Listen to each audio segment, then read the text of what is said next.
Welcome, reanimated fans, to this week's podcast. I'm H.A. Conrad, coming to you from Brooklyn, joined, as always, by my amazing, intrepid co-host, Stuart.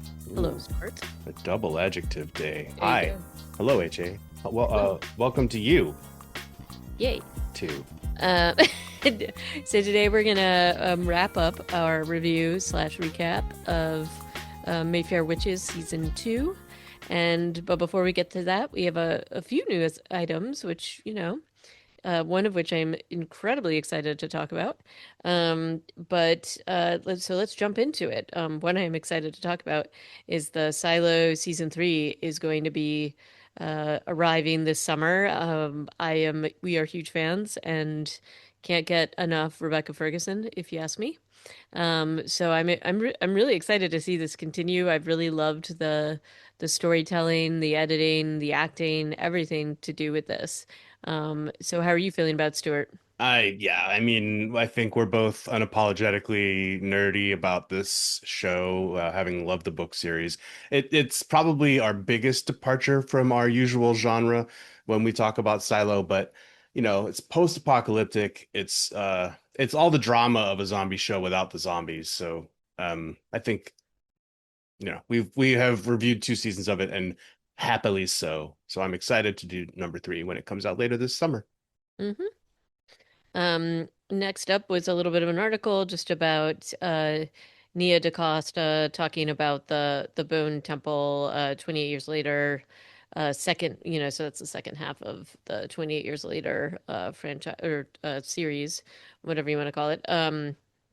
And she was definitely disappointed by the box office, and I think you and I talked a little bit about why. Like, I think a lot of people didn't realize that this was like the second half and could have been marketed differently in a lot of ways. But I think that the box office was certainly not exactly what they were expecting. But she's very proud of the film. These movies were made for 60 million each, is Yeah, what I yeah, remember. So it didn't quite make that back, but it was close. And certainly the first movie made almost 3 times that. So, right, hopefully they're still thinking it was worth the investment. But really the problem that they should have is with the studio, the marketing department, whoever it was who was like, yeah, let's just do the next one 6 months later and have the right. same first part of the title in the name. Like the fact, like her quote in here is pretty telling, where she's like, DaCosta wonders whether maybe it was too soon because people were like, "Oh yeah, I saw that last summer," and I'm like, "No, no, there's a sequel."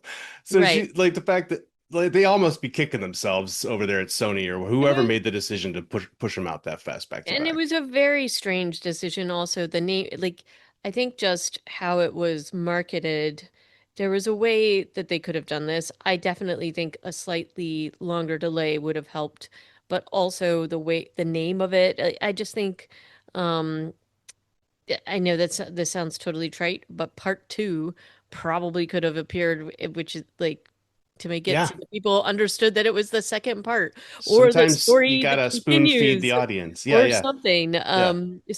And again, I don't need that. You and I don't need that because we are fans and we track all of this. But for like a general, if you're looking for a general audience who maybe isn't into the franchise, and if you're trying to attract a new group of fans, I think you do have to be that clear about it. And so it's really kind of it was definitely a little bit disappointing, but I do think that the film was interesting and great, and there were moments in it that I just really loved. And I, so but I also think that this is going to make up some time when it's streaming and things like that, and we've seen that as well. So maybe it didn't hit the box office levels that they were looking at, but I do think that maybe it's going to like kind of continue its run in a different way. So you know Yeah. that that I think has some validity, and I think you can't necessarily, I don't think you can clock the success of a film purely based upon the box office, though I do understand why it's so important. I'm pretty So sure Sony will think of it only in those right, terms. right. So the worst part of this article is the last graph where she says the question remains whether Sony will complete the trilogy that was Mhm. developing the third installment with Garland, doing the script, Danny Boyle to direct, and Cillian Murphy in talks to star, but there have been no updates in the wake of Bone Temple's release. I think they're still going to do it. I do, but we'll have to see how that like plays out. I hope they do, but I don't. In this economy, I don't put anything past Mm, publishers and developers who pull the plug on things. So yeah, that was. I'm glad that she's got her say out there, and the fact that she's proud of the movie, and she should be because it was a good film. yep.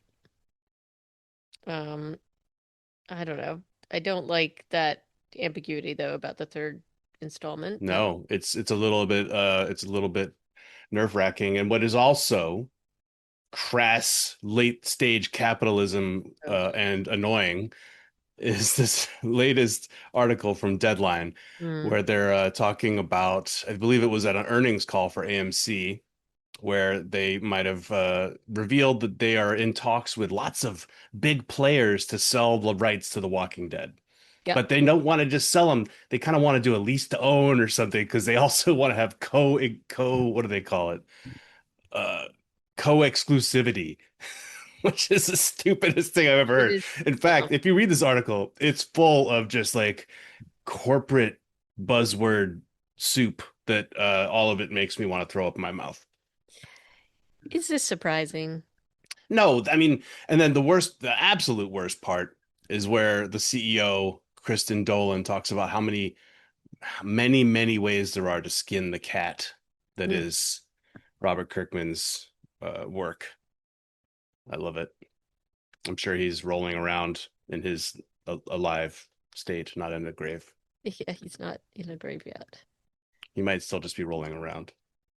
Could just be rolling around in pain, in Ow! mental pain, which wouldn't shock me. But But uh, so what could this look like? New products, new projects. I mean, in a way, maybe I'm excited by that. If they really are, if there really are other people interested in this IP after AMC has kind of exploited it into nothingness, somebody might come along and be like, "Yeah, I'll buy that for $1." Paramount or somebody. We'll see. yeah, Netflix is thrown around in this article. yeah. I mean, I think, one of the things we were more excited about were some of those like sort of anthology Hmm. things that we saw, and I thought that that was pretty successful. I could see a way that you know, I could see that that could be a way to maybe try to continue different things. But I also think we there is a cautiousness here just because of the I do feel like there's the ability for a lot of slop to be made. So, Yeah. um And I, and I that wonder works about too, but AMC's ability to stay relevant too in the post Walking Dead world, but they have other hits. I mean, they had Mad Men, I think that was one of theirs. mm, I think I'm remembering that right. And then they had Walking Dead, and now they have Dark Winds, which mm. critically does really well, but I have a hard time really digging into that show. It just feels like a police procedural to me, and it doesn't. I mean, I love the actors, I love the cast and everything. Have you ever watched it? No. No. It's set on like a Navajo reservation, and has like amazing actors, and it's just to me the story is like, yeah, it's kind of like it's a police procedural with one Yeah. overarching mystery at each season. Like I've seen this show 100 times. That's all. I mean, I guess for I don't know when you look at especially if you're looking for the things that are happening in terms of like um licensing and things like that. I don't know. Like is there a franchise like sorry, is there a like would you go Netflix or HBO or any of these things, or do you think that it's kind of all the same? Me personally, Yeah. who would do the best with it? Yeah. HBO, hands down, right?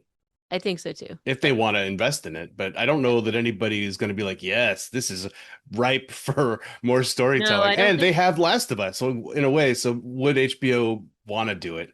Would they do the best job? Yes, but I don't think it makes sense for HBO. I mean, honestly, I could also see a scenario where somebody does like an entire reboot of it all, Yeah, which would be that could be pretty cool. crazy. But anyway, we'll have to wait and see about that. But you know, and then last up, there was a Emil Hirsch, Justin Long kind of a horror comedy. We've talked about this before, Yeah, yeah. This was but this I think it was when it was still just an idea, and in now the there's a nascent still. stages. Yeah, Yeah. yeah. But horror comedy, kids with lice acting like maniacs. Yep. Kind of like the synopsis gives me the Faculty vibes. Yeah, it does, really. So we'll have to see what happens. And now it's in production. So yay, another project makes it to production. And one day hopefully we'll get to watch it. Yep. I haven't seen Emil Hirsch in a minute I know. It used to be a lot, so we'll have to see what happens there. But yeah, so we'll continue to monitor that. Um and then on to our final episodes of Mayfair Witches, season 2. because there is a season three.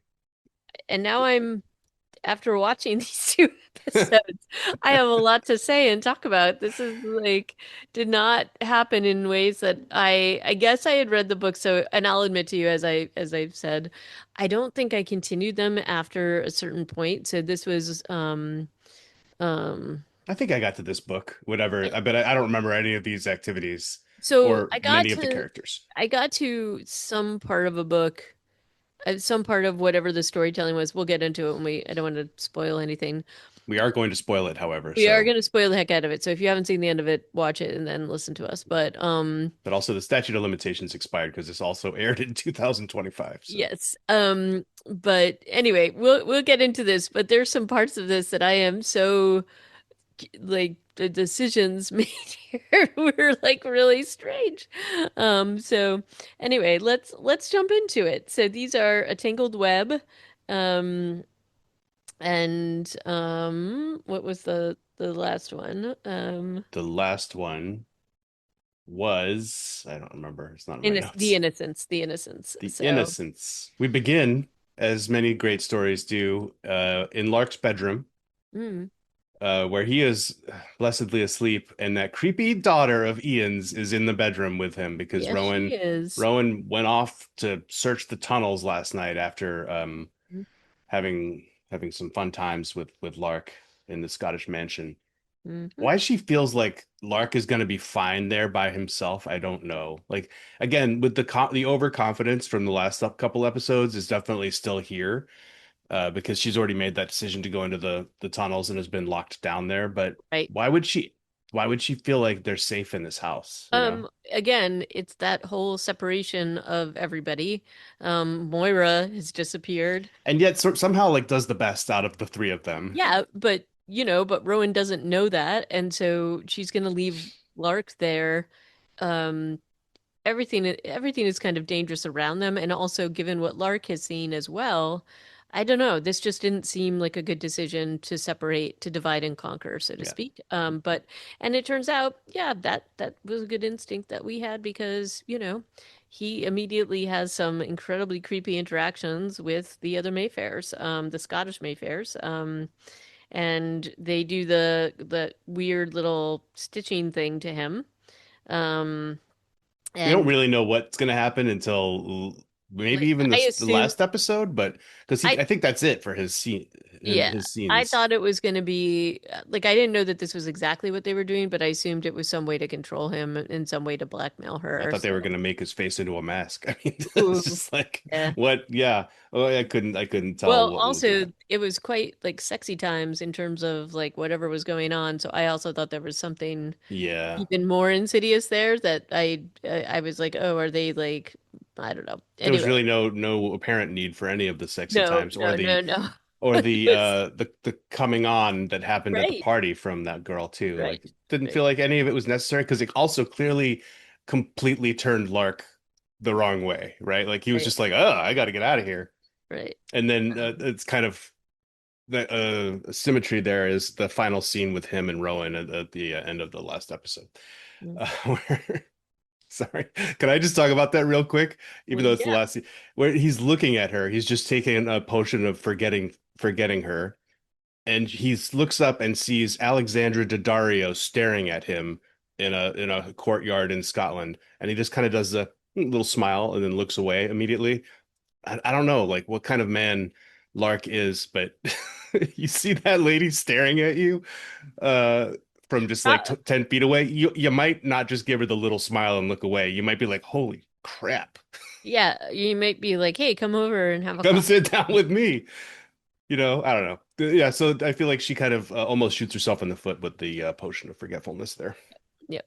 Um, Anyway, sorry, that was a complete red herring and all the way to the end of the show mhm. before we even finished this scene. Yeah, again, I wish they had utilized Lark, and I guess that's my Yeah. wish is that they'd utilized him a little bit more because it just feels like he could have had a lot more given his scientific background and Yeah. knowledge, and also partnering with her since she has all of this knowledge too. It just felt like they did not utilize this to the best way that it probably could have been. I But don't in know it, that Ben Feldman was necessarily the best guy to cast here. I mean, he's good. I love this actor. I just think his strength is more in comedy than in this particular role, where mm, he's just kind of like the not befuddled, but like constantly like trying to catch up to his girlfriend. mm, Like that character, I don't know. I felt like Ben Feldman maybe was wasted on this role a little bit, and in these last two episodes, he barely gets to do much.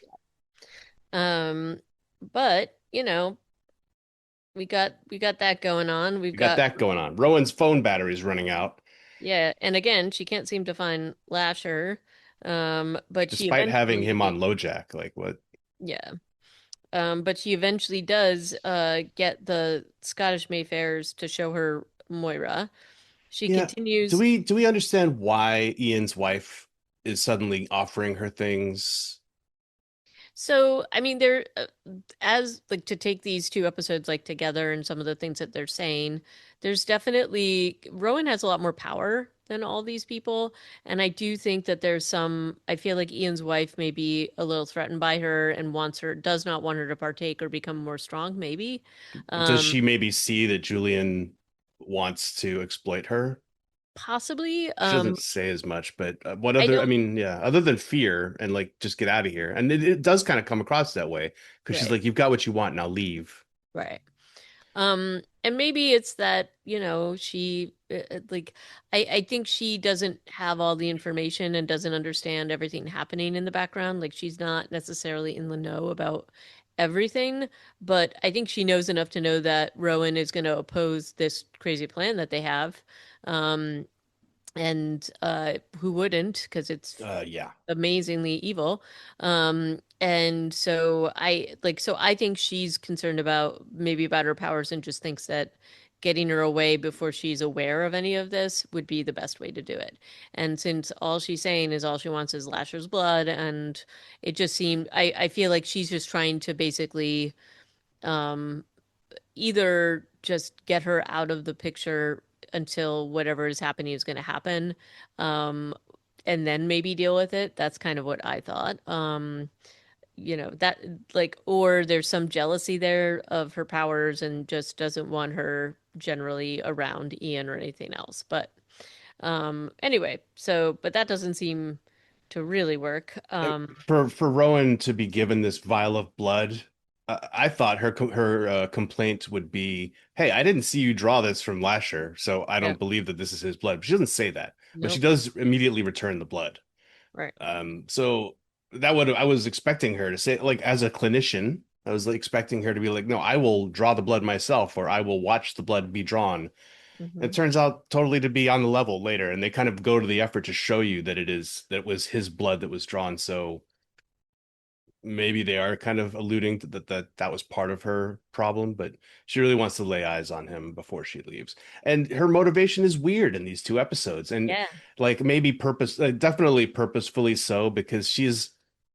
But I do think it's also sloppy writing for this season, where a few episodes ago she was actively trying to kill Lasher by Right. striking him with lightning and dropping trees on him after he'd killed a third Mayfair woman, but or a second actually. I think it was right after Gifford's death. Hmm. But now in these two episodes, she's talking about how much she cares about him and she wants to be with him forever and life with him is meaningless. And I felt like that was some weird writing. Yeah. And also the reveal about I mean, maybe it's because she now understands a little bit more of what he actually is, Oh, and he yeah. understand and but okay, now that she understands that and he understands that, to me, the threat level or the skepticism about the Scottish Mayfair should really be at its peak, and nobody seems to be as I mean, I think she definitely knows, like, Lasher talks to her about the ceremony. I mean, we can see some of the things that, like, his blood can do, um, and how powerful that is. And we're going to talk about the next episode, and I have so many questions. When he bled in New Orleans and it went onto a beetle or went onto the Right. ground and a beetle touched it and then the beetle went shimmery and Yeah. glowy, was there like a burst of growth? No, and that was sort of my question, is that it feels like that's a little bit uneven because I feel like something would have happened there even Yeah. more than just the bug, but Because all we saw was a bug go shiny and then fly away. Like it didn't really tell you about this life-giving power. right. And we are gleaning that they're like he lived before as Ashlar. There's been this whole long game in terms of bringing him back into like a human body or a body. Um, and the power that him and Emeleth have are like separate and just, they've protected her for all of this time. Yeah, and I also And- don't fully understand her role and what is Right, going on with her at the end of these two episodes. right. And so, And if they were married before, because he does remember in the course of these two episodes that, or yeah, his body remembers that he had a wedding mhm. to her. They didn't have children. Yeah, that's the question, right? And wouldn't she remember some of that? I don't know. She Um, seems to remember everything, but she also is completely like, yeah, these Scottish Mayfairs are awesome. yeah, like there's no fear, there's no concern. There isn't like, hey, Lasher, let me tell you what's really going on. Is she kept in the dark? It feels like she definitely is, maybe, or maybe she is aware and she's like, I'm gonna, but it doesn't feel like she knows what they're going to be doing. Um, And they clearly haven't been using her blood, and maybe her blood's not the right, same as his, maybe. but she's 500 years old at least. Right. So it's that is some uneven storytelling there because she has a couple scenes in the last episode, but yeah, like you never really get a sense of the fact that maybe she's as important as him. It just all the importance seems to be put on him. right. And of course, Rowan at the very weird wedding is forced to kind of not do anything because they've got Lark. But what was she gonna do? Like I also didn't I like don't that know. scene. Like No, Ian suddenly is threatening her and telling her to sit down. All she's done is stand up after right. I mean, I the think bride her and groom. intention was to maybe kill Ian and some others, but she already knows that the little girl is stitched in. So Yeah, I don't know that anybody I should don't have know that taken that. I don't think she would have been doing that. But again, now she knows that Lark is stitched in, so he's like kind of under their power. Yeah, And she does try to talk, like, and this is the weird thing. She goes from killing Lasher to becoming like his confidant, and he very much wants her there, but he also doesn't want her saying anything bad about the Scottish Mayfairs. She's like trying to get him to see that there's something nefarious happening. Um, I really wasn't yeah. sure what they were going to do here because of the sort of, I thought there was going to be something involved with Lark and her and some kind of sacrifice as part of the ceremony or something, and that's not what Something. happened. Yeah, I mean, it's just Instead, Julian has all the plan for that, whereas yeah, the Mayfairs just want him to go, want her to leave. So that scene where she is reunited with Lasher. I also felt like this was not super well written, no, because her speech is it just feels super dumb. Like it's very yeah, simple. I think yeah, they could have given her some better language to express what she was just saying like, no, they're bad. They're the bad people. yeah, And then like, his response is like, but you've been manipulating me forever. And right, instead, which I would have thought he would have brought up is, and you remember that time in the woods where you tried to kill me and I had right, to run away from you and then you were driving around in your car so you could find me and kill me. Like that doesn't come up. no, And not at so all. I find that But to be suddenly, annoying. suddenly it's like, I really want you at my wedding. It's just like not, Yeah. doesn't make sense. Yeah, well, Um, he's obviously had like these epiphanies because he goes out to that church with Abel Alden from Walking Dead and bleeds onto a to an altar and then it sprouts with all this greenery and grows a tree.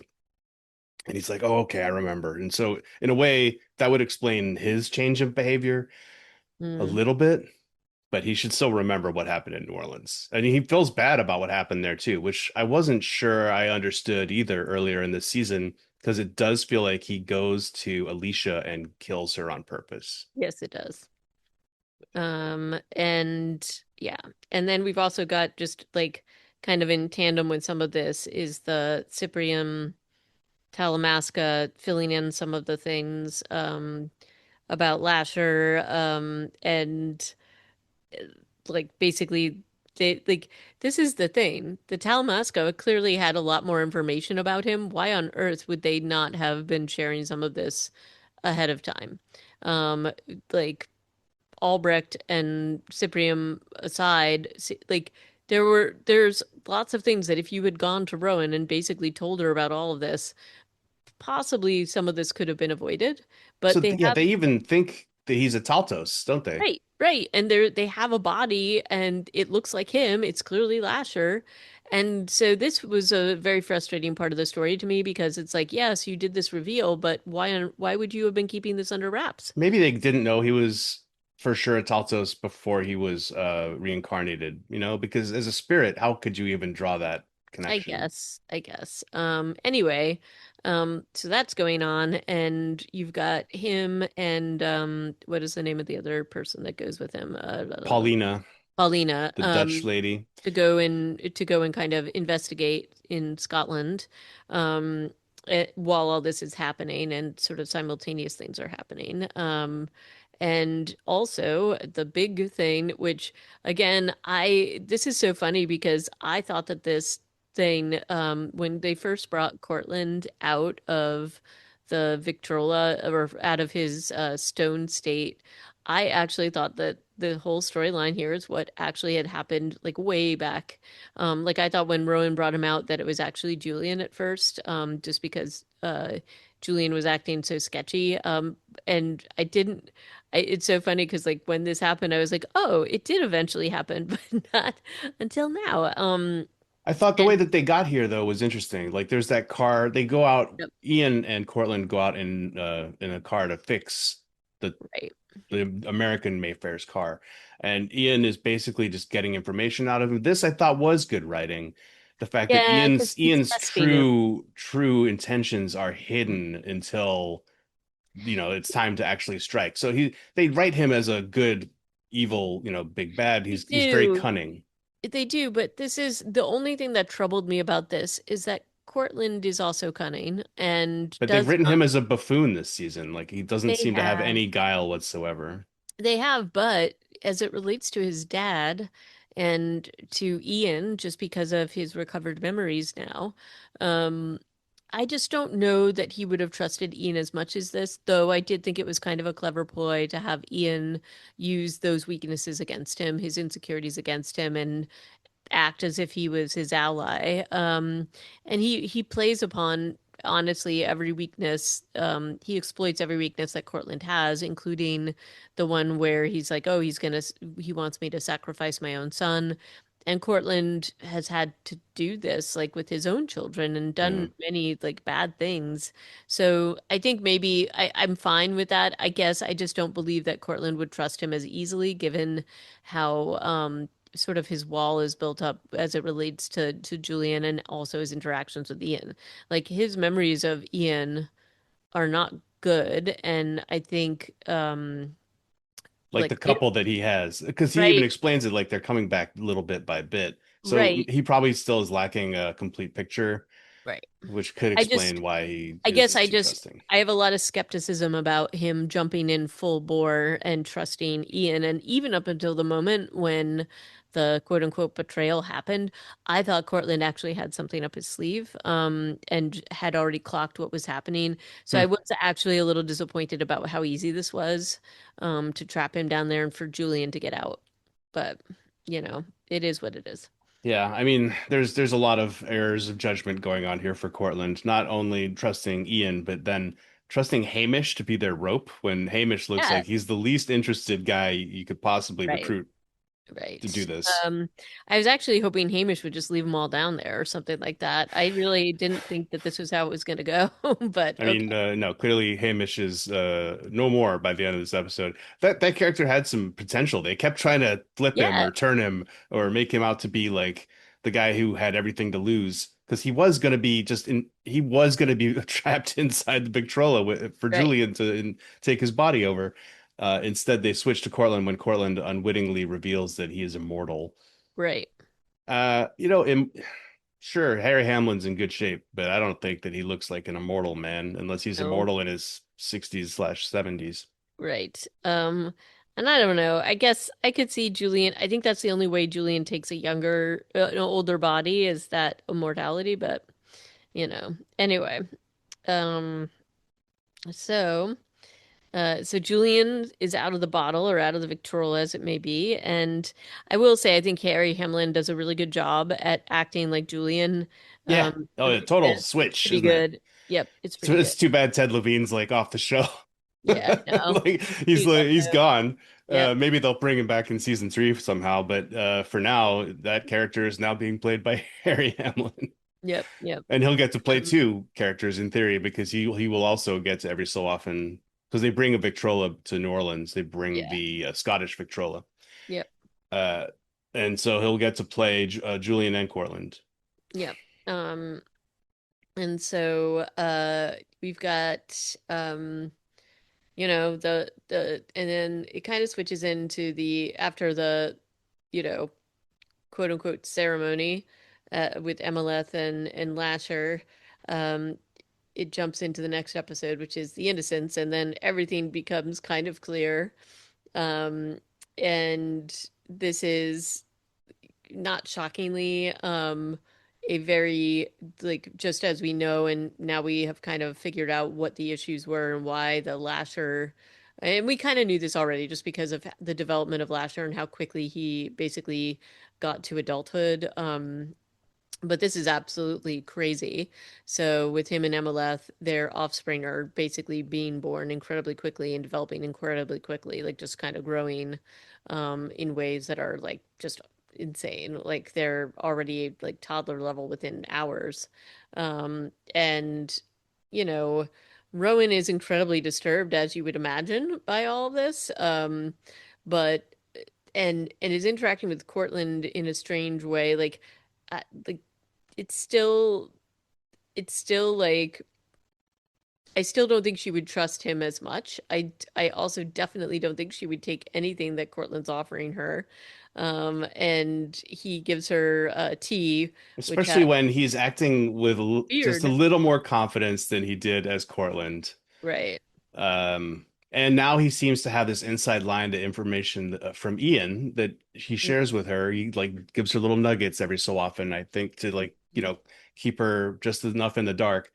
But yeah, she drinks this coffee and then passes out and wakes up in jail.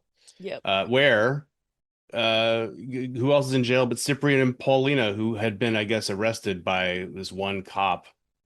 Yeah. For Talamasca, I feel like it's kind of lame that they got arrested by Yeah. Kilbride's One. only Mayfair policeman.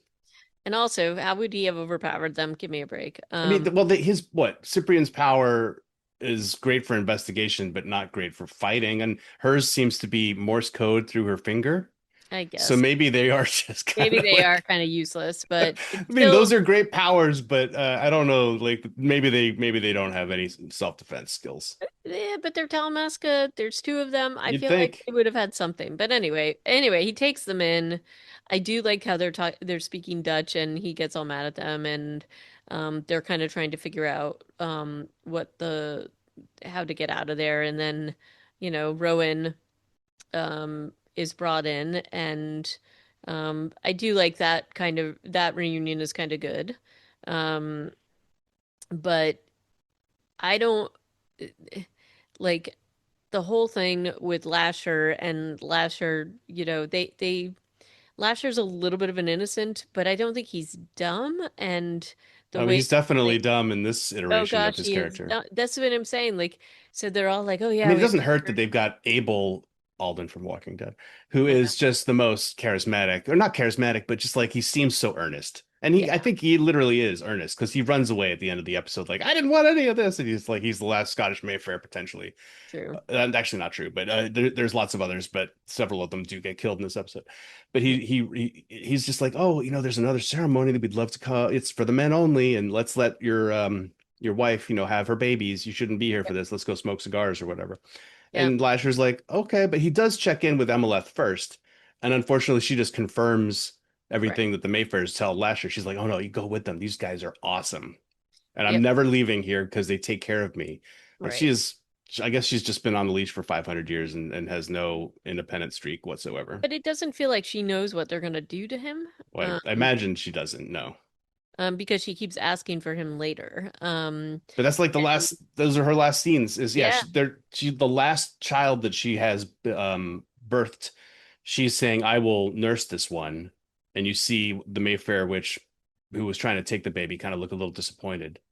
But then that's it, right? Like that's the last time we see Emeleth. so that even her saying that makes me wonder if she knew to some level or something, because basically she's like, you can have the rest of them, but not. It feels weird to me. So yeah, like I'm wondering how much she knows or how much they have kind of, shared with her. And given the Taltos growth and need for sustenance, can one mother have 8 children and Right. possibly keep them all alive unless she's got 8 boobs? Right. I don't think she does. But maybe that's what she's depending on. Maybe she thinks that they're just being taken to give them sustenance and things like that, I and mean, that they're is ostensibly helping. what's happening, and they're fattening them Yeah. up. But it's so weird. Okay, so now we can talk about like kind of the big reveal about what the plan is, which is the Scottish Mayfair big plan is that they are going to sacrifice Lasher and the children to somehow enhance their own Let's powers. say eat them or To, drink their blood. to drink their blood, and that will enhance their own powers. I guess my bigger question is, wouldn't it make more sense to have them live and you could just do blood transfusions, or, and also wouldn't it make sense for them to be older? Is it that they're more powerful and you can't overcome them at that point? Like, it seems like an odd decision to me. I will say with the amount, like how quickly they can procreate and grow, maybe there's a danger that they would take over the human race, and maybe that's the concern. So that they really just want to sacrifice them. But they've been waiting for Lasher for how long? And they're only going to get this one sort of group of sacrifices out of them, or like benefit out of them. That's Seems a the little part. short-sighted, yeah. And if their blood is that powerful, like in terms of like just being able to basically replenish the earth in that way, in the way that we saw Lasher's blood just do, even in the little like that tree, wouldn't you actually maximize that by basically using them as like, I don't want to say that it's like blood bags, but like basically keeping them in thrall, keeping them feeling safe and calm, and as you've done with Amaleth, and basically using their blood to do whatever you want and having an unending supply of it. So that This, was the part that yeah. confused me about like what is the end. The end game here feels really odd, Certainly, if you unless want to there's make your something. family, instead of a family of witches, a family of lumberjacks, you Right. should keep them around and have them because, like, clearly Lasher was fine pricking his finger and putting his blood on people. Like they had flashbacks of that was what Right. he was doing in the Middle Ages. The end plan, like Lasher clearly is going along with whatever the Mayfairs are doing. It's not like he's resisting. So the fact that they are kind Yeah, of using this as this is what their plan is feels weird to me, because then they're going to be without this yeah. source. But by killing all the offspring, then there's no way to do it again in 100 years or whenever they need to do it again, right? Right. And you're So killing Lasher. You need Lasher to be able, because if all of this stuff was possible with just MLF, clearly it's not. yeah, So, like, you're killing Lasher, which just doesn't make any sense to me. Um, and, Rowan, you know, thankfully comes upon him and tells him what the plan is and revives him, and they go off to war basically to save the kids. But for the Scottish Mayfairs, that's the part where I'm like, this is really like an odd decision. I Yeah, just I wasn't really tracking on the plan. So after they cut his throat and bleed him into a big goblet, they leave him there to bleed out with Abel, who has a lot of regrets. And then the plan, I guess, is for to bless the children with Lasher's blood. That's why they bled him. They put like little crosses on their heads. Maybe that helps them grow even faster. I'm not sure. maybe. Um, then what Cortland Julian clearly does after that is he just goes and drinks some of the blood because he Yeah. shows up later with a little blood in the corner of his mouth and he's Mhm. flying. And they're like, "What? How did this happen?" He's like, Yeah. "Ha ha ha! You left me with a big glass of blood." But Yeah. he hasn't drunk all of it. But we don't find out about that till a little bit later because also what's happening are all these really disturbing scenes of these children eating clotted cream and strawberries with a bunch of Scots witches behind them with little sharp knives and bowls poised to strike at when the clock strikes noon, right? Yeah. And so to overcome this problem, we've got Cyprian and Paulina, and we've got Rowan. Where is Larkin? I don't know. Is he just where did he go for this? He's not involved. Oh no, he is involved in this scene No, he because is. he He kills a is. guy in the kitchen Yep. eventually. So I think maybe he's out in the woods too. Moira has also escaped from prison, which was actually a very funny scene. They found a funny character to play Fiona, the Mayfair Yep. witch, who's apparently got a head like a or a brain like a head of lettuce. Yep. And she's good with a knife, but not much else, maybe. And they just have Moira outsmart her and then get her into a closet. Like I love that scene. That was It great. was pretty good. Maybe the best scene of this whole like the last two Yeah. episodes. Agree. But Moira is criminally underused in this whole Scottish chapter because she's like their cell phone problem, right? For Yes. modern movies. Like she can't be here for any of this. No. Otherwise, she just sees through all of the Right. machinations of the Mayfairs. So they Right. have to just lock her, and that's lame. Like she was a good character. Find a way to use her. Don't just Yeah. shelf Instead, her. they just have her like, yeah, it's just kind of boring. It must be super boring for her. And at least Moira gets to say how bored she is Right. when Rowan goes and visits her. Right. Or But Rowan, as Ian calls Rowan. right. I don't trust Rowan.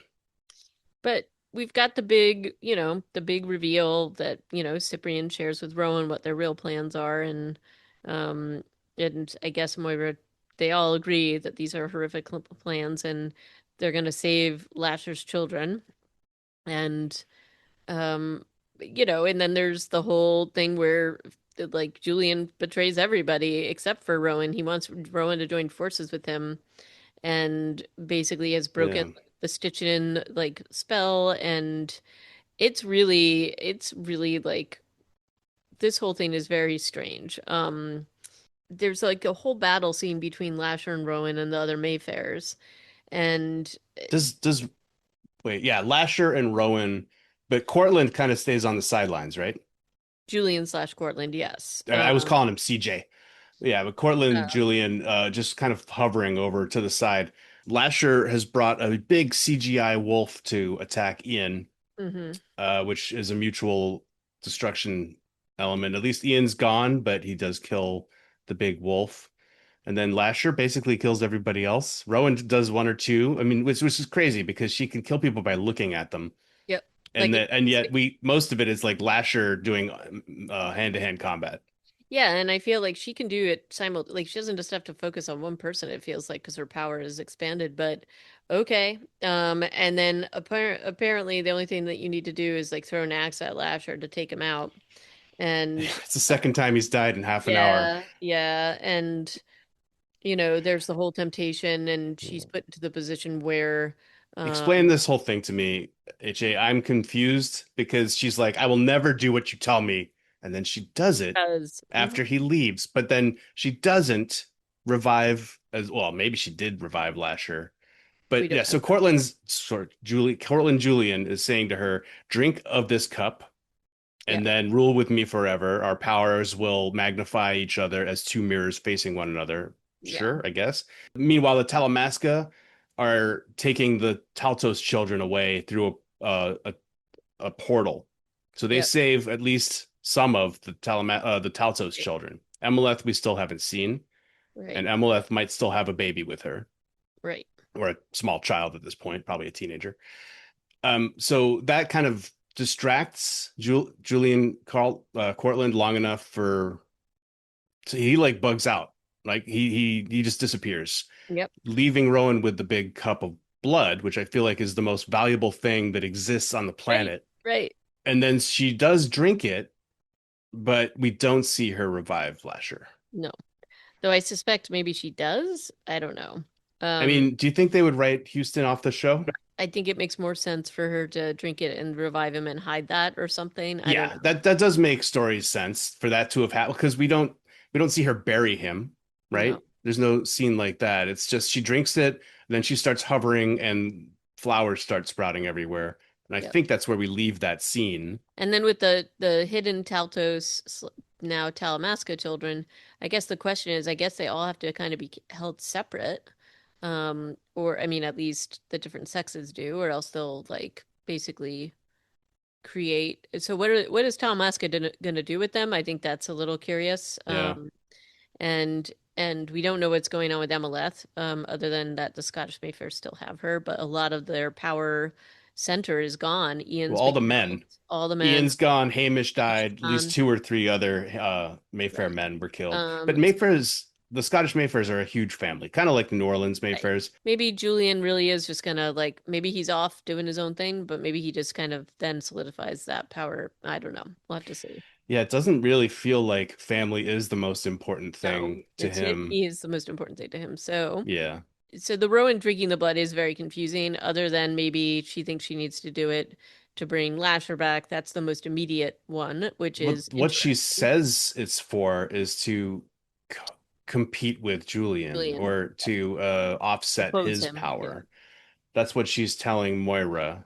Hmm. Moira, once again, like from start to finish, is telling her how disappointed she is in her. Yes.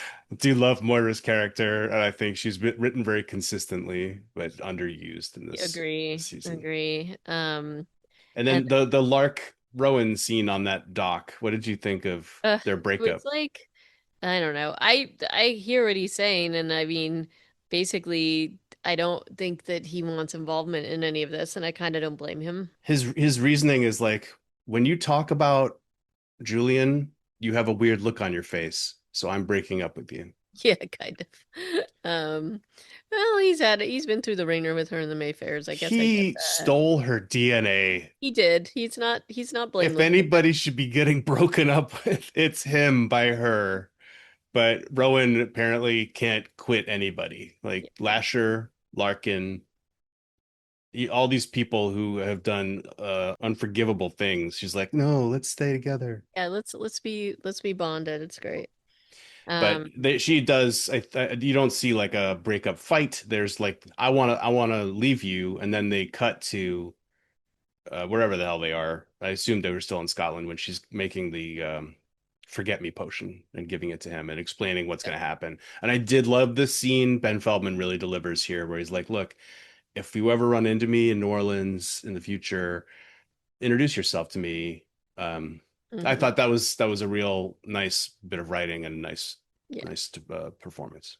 yeah. And then they kind of wrap things up with Moira and Rowan going back to the Mayfair house in New Orleans and finally bringing Daphne and Jojo in from whatever thrall they were under. Yeah, off screen. Um, Like they annoying, couldn't bring back those actors. right? And Were then they unavailable by the end of the season? The First maybe Street House is also a ruin, and it doesn't total get ruin. better. Like I'm wondering how they're. I guess I'll have to use modern construction techniques to Well, I mean, revive the it's house. all because Lasher had been holding it together. I guess so. And Julian, we get the dun dun dun as because he's watching the house um Yes, very creepily. from very creepily from a distance. So, A distance like you know, 25 feet away, not that far. Just down yeah, the street behind a tree. yep. Very Michael Myers in Halloween. So yeah, and that's where we leave season two of the Mayfair Witches. Rowan has all of the power. She's with Moira. She has both Victrolas potentially. Her mission is to oppose Julian. We don't really know anything else because if Lasher's alive, she isn't talking about it, and we don't know about it. And the Talamasca have all the Taltos kids except for maybe Emeleth and one child that we Right. know of. It is kind of an interesting place to leave the season and look forward to a third. Hard to say what would happen next, isn't it? It is, but I guess we will find out sooner rather than later since we were so late getting to this review. Yeah. However, in newer show news, I think we have an interesting show that it's not quite on the zombie front, but definitely on the supernatural front. So do you want to talk about what our next recap review will be? Yeah, so again, not zombies, or at least not that I know of, but we're going to talk about Widow's Bay because it is from what I've seen of it so far, very well written, excellent production value, and it's a fun show with I think Matthew Rhys is the name of the actor Yes, headlining. from the Americans, Hmm. which I sometimes used to call the Russians, which is not the proper name, but it's the Americans. Makes sense when you call it the Um, Russians. right, but I'm excited to chat about this with you, and it's I don't think all the episodes are out yet, but we're gonna at least catch the next two and chat Yeah. about the next show. And we will also be missing a week coming up here. So there might be just a bit of a delay before our next episode. Thank you all for listening. If you have thoughts about the Mayfair Witches season 2, send us an email at reanimatedpodcast@gmail.com. And again, we really appreciate you tuning in and would love to hear any of your thoughts about this show or any other kinds of zombie news you might have for us. Thanks so much for listening. Bye bye.